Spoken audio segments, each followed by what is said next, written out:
there are some things that are just too good, the Swatch and the AP collab is one of them. Gotta talk about it. So Swatch figured out decades ago that collaborations are not just product drops. They're social bridges between communities that normally don't overlap. For literally decades, people underestimated Swatch.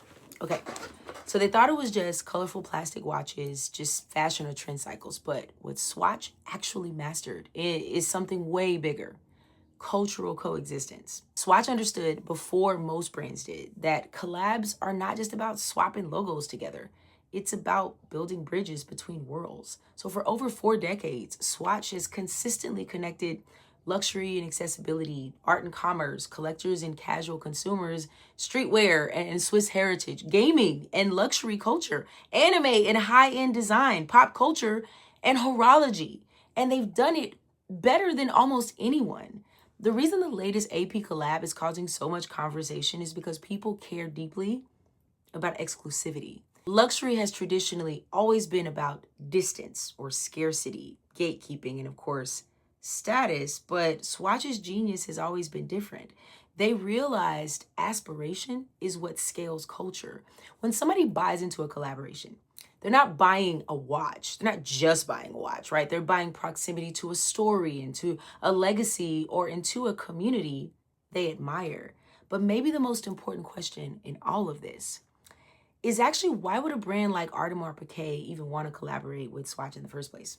We're talking about a company whose watches can cost hundreds of thousands of dollars, a brand built on exclusivity and craftsmanship and legacy. And why would they even entertain a dramatically lower price point? Because even luxury understands something is changing. The world is no longer revolving around access alone. It revolves around participation. And the next generation doesn't just want to admire culture from a distance. They want to feel connected to it.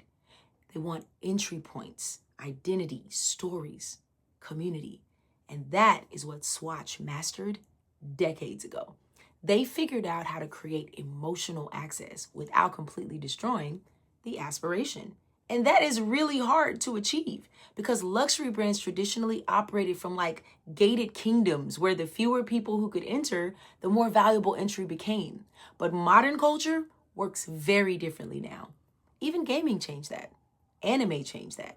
Streetwear changed that. The internet culture changed that.